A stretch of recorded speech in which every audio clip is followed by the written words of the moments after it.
In this video, we have a few cosmetic and other maintenance related things we got to do on the cars, starting with the NG900. Let's get to it. First thing I want to tackle in today's video is something that's been bothering me since I took ownership of the NG900, and that is the sagging headliner in both of these corners here. So this is the only two spots in the car that there is any bit of sagging headliner.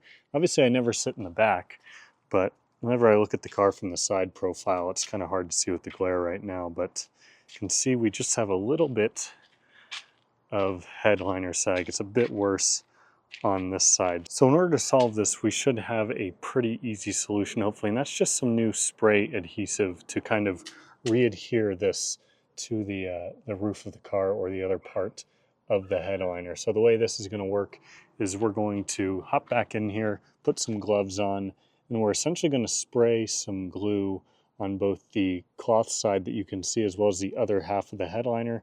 Let it kind of sit and get tacky for a minute, and we're going to hopefully just kind of push it back together and kind of hold it in place, let it dry and sit there, and we should be all good to go. We don't want to do that too soon, because if we do it too soon, it might bleed through if it's not dry enough, and that will make a big mess. So let's see how this goes. Window is all taped off, so I went ahead and taped up the trim over here as well, just in case for overspray, and I went all the way up to the top of the window. So again, you can see that spot is where we're going to glue one side on in the middle there.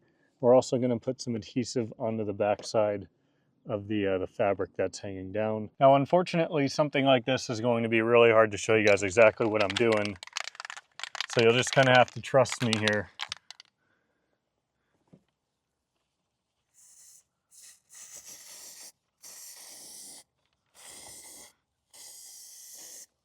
Just kind of pulling this headliner back.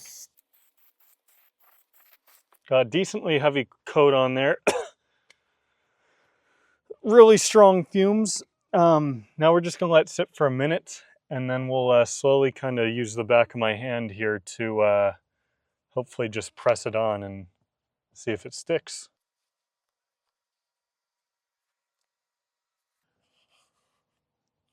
All right, so I'm gonna kind of use my fingers and go from the inside out just to avoid getting any sort of like bubbles in the headliner, even though we shouldn't.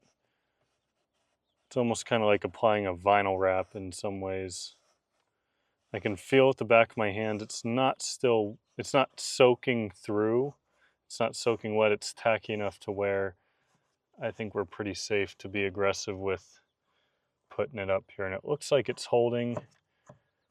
Now this edge here might be a little tough. I'm gonna have to try to get that up and around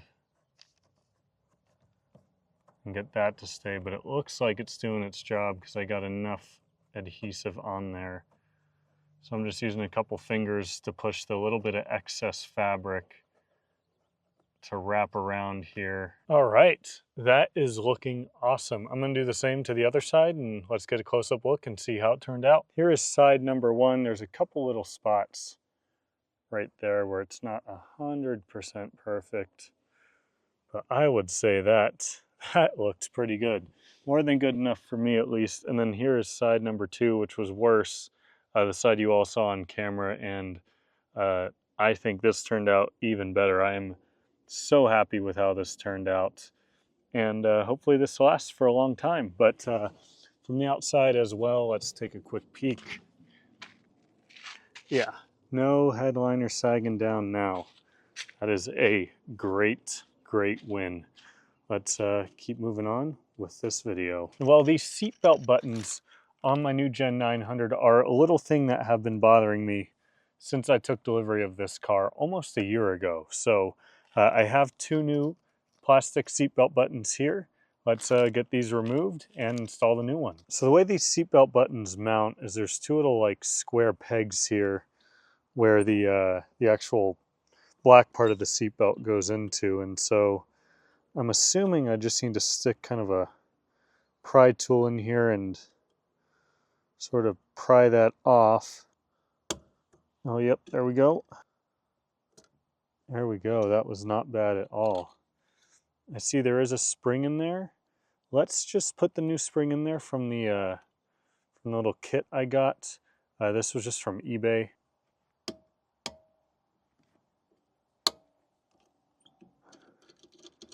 Awesome, check that out.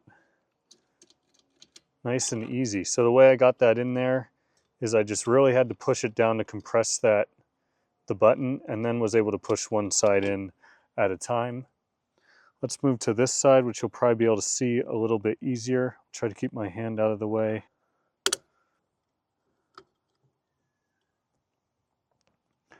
There we go. We'll take that old spring out again.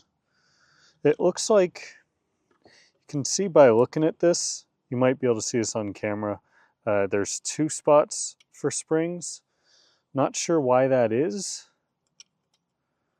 but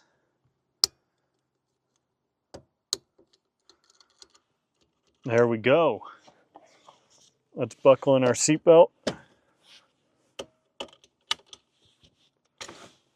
Beautiful. Now, for the record, just because these had the big holes in them, they still worked, but of course this is really an eyesore, especially when you compare it to a nifty new one here. We are headed to emissions in the S3. Due for emissions, this is the second time now that I have had to do emissions on this car. In Maricopa County, the emissions is pretty straightforward. It's every 2 years. Really all they check for is make sure you don't have a check engine light on. So it's pretty easy to pass. The car is now up to just a hair under 60,000 miles, which means that this is due for some spark plugs. It's also due for a couple of other service items that I need to do. So video probably coming on that with the Audi sometime soon. But this car has been great. No real updates. Of course, we did the integrated engineering intake and turbo muffler delete. I'll link one of those videos up in the top corner if you want to watch those. But besides that, I mean, the car has just been fantastic. The intake just sounds so good though. Nice 911 right there. Loving the look of that, the light bar across the back on that. All right, here we are. Doesn't look too busy, so that's always a good sign. All right, see how she does. I'll update you guys in a minute. All right, we passed everything. Completely unsurprisingly, man, emissions only cost $16 here. Pretty awesome. Now that is not what registration costs, unfortunately. So let's go home now that we've got the emissions sorted. We can re-register this thing. Just the things that you randomly come across. We've got a Ferrari just parked right in front of that house with a for sale sign on it. Why? I don't know. And I almost missed my turn again here, distracted by it. We are right by Strad Pizza. So I figure let's take a trip down there and see if there happens to be any cool cars parked out front. There is the Strad Pizza. Let's pop in here, see if there's anything interesting. ID Buzz right there for you European viewers. It's probably not out of the norm, but look at this AMG GTS. That is cool. Interesting kind of wrap on there, but different nonetheless.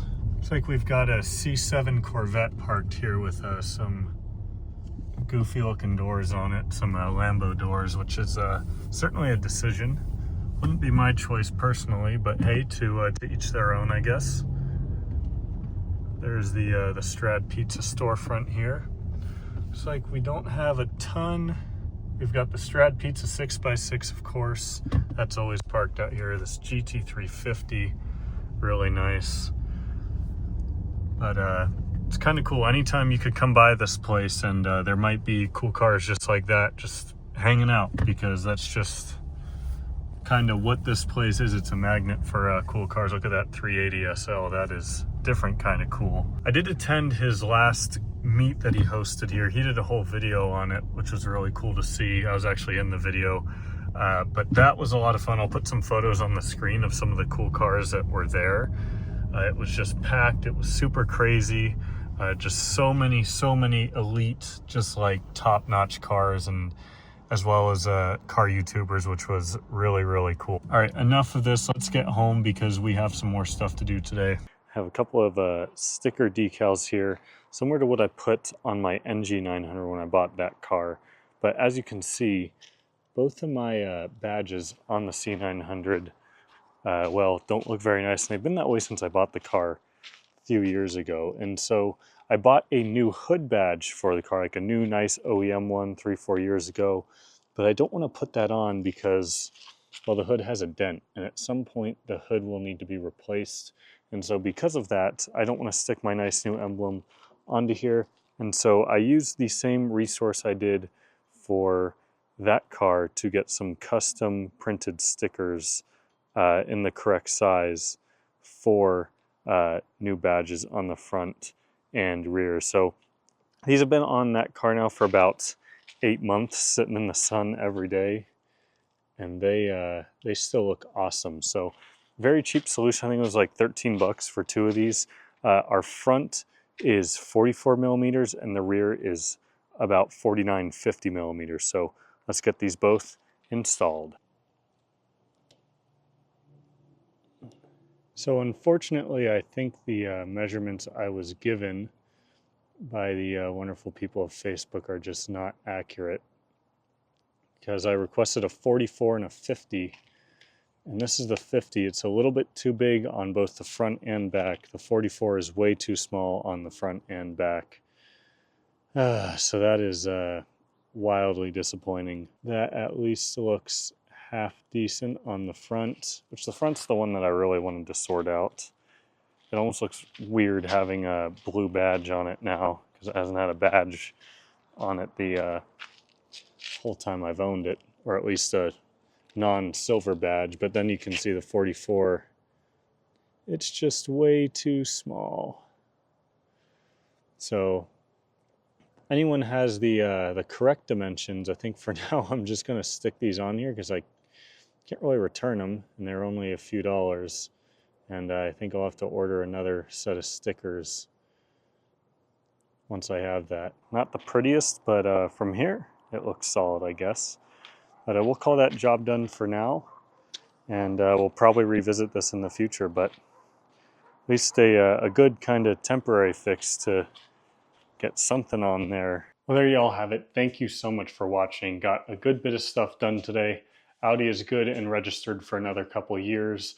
We got a couple of cosmetic things done on the NG900, and I guess you could call that a cosmetic win on the classic 900 as well. If you enjoyed today's video, make sure to give it a big thumbs up. I'll see you all in the next one.